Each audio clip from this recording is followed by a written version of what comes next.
Hello les férus de curiosité. On se retrouve aujourd'hui dans le plus grand centre d'architecture au monde, la Cité de l'architecture et du patrimoine. Situé à Paris au cœur du palais de Chaillot, ce musée présente sur ses 22 000 m² d'espace d'exposition 1000 ans d'architecture. Rien que ça. Je suis ici sur le toit, bien entendu, mais je vais t'emmener dans les collections permanentes de la Cité. Je vais alors te raconter quelques anecdotes autour d'œuvres de chaque galerie que compose ce musée, à savoir les moulages, les peintures et les maquettes. Alors c'est parti, allons-y.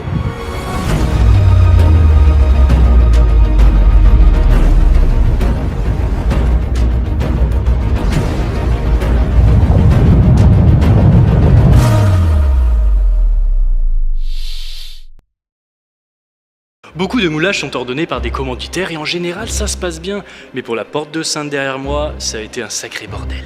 On te paye, tu fais ton moulage et hop, c'est emballé. Mais ce cher Camille Raphaël était plutôt du genre méfiant. Il a fait son moulage, il l'a apporté au commanditaire, mais il manquait un bout. Ok, pas de problème. Sauf que pour faire ce bout, il a demandé à ce qu'on lui donne un peu plus d'argent. Niveau relation de confiance, on frôle un peu le 2, puisqu'il fallait un acompte. Enfin bon, tu te doutes de plus qu'avec autant de morceaux, il était important pour le mouleur de faire le nombre de pièces nécessaires et de ne pas en faire trop. Tu t'imagines construire un puzzle de Noël avec des pièces en plus ou des pièces en moins? Non, tu ne pourras pas le terminer. Les pièces en plus, c'est un désastre. Eh bien, c'est ce qui est arrivé avec cette porte. C'était un enfer comme montage, puisque tu vois tous ces petits morceaux-là, eh bien, il y en avait en trop. Alors va-t'en te débrouiller à mettre tout ça un à un, c'est terrible. D'ailleurs, voilà à quoi ça ressemble de derrière. C'est une très belle vue des coulisses, non ? Derrière moi, la maquette de l'an à l'échelle 1/75e bien sûr, qui représente la cathédrale du même nom dans l'Aisne.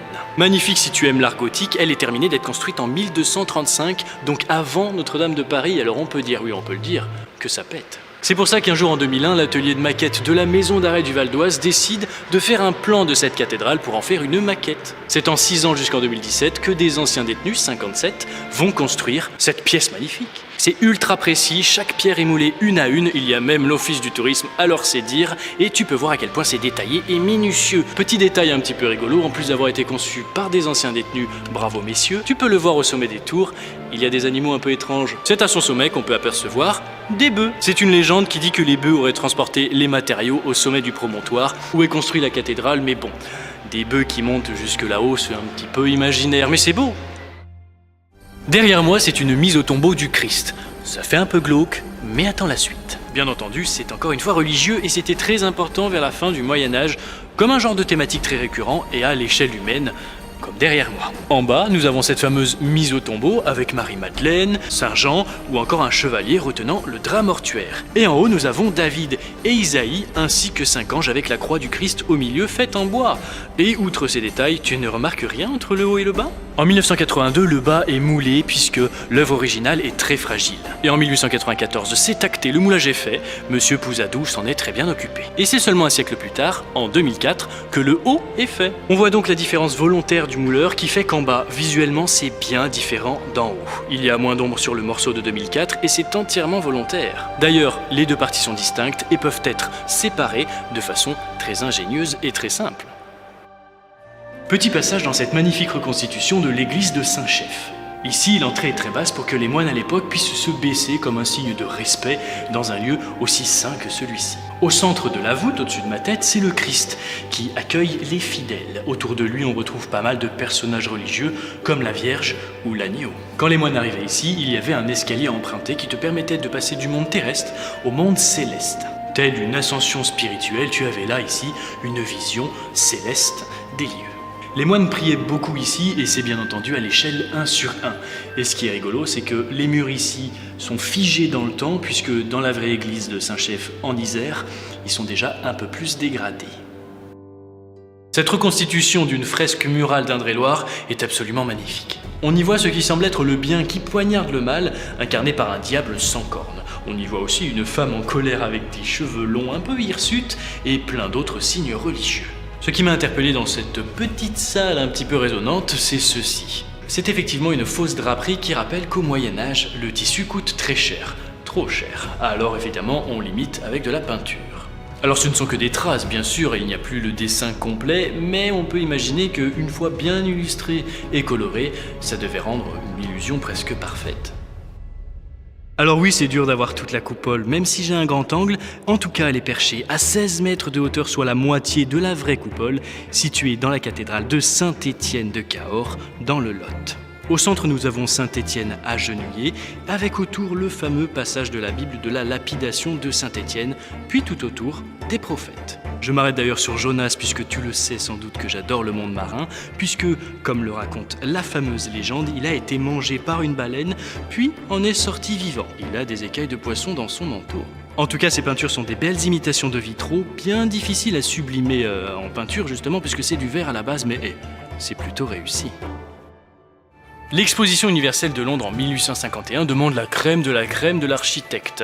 Et pourtant, Joseph Paxton se voit l'opportunité de bosser sur le Crystal Palace, ici même représenté.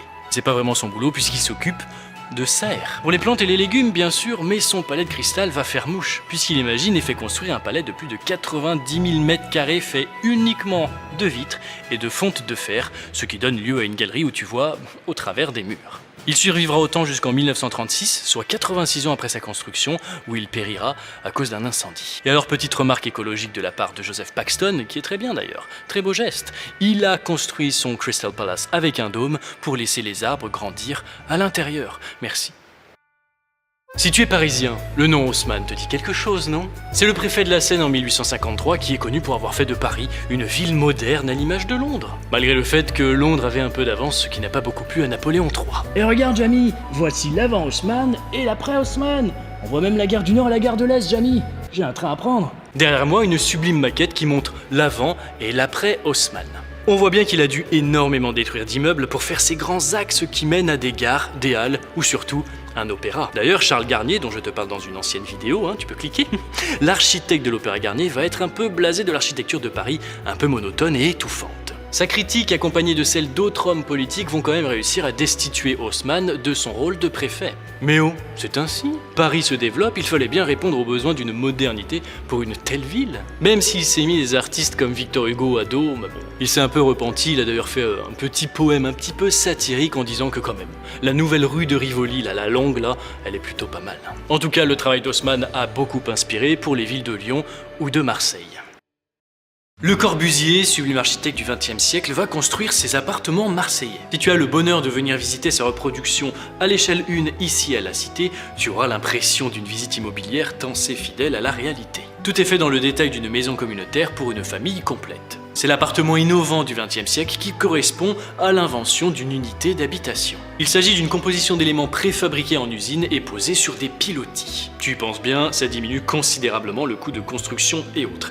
Il a d'ailleurs bien réfléchi à la gueule que ça aurait en pleine entre-deux-guerres. Ses recherches sont d'ailleurs importantes et c'est en 1946 qu'il fonde l'atelier des bâtisseurs qui va s'occuper de tous ces travaux.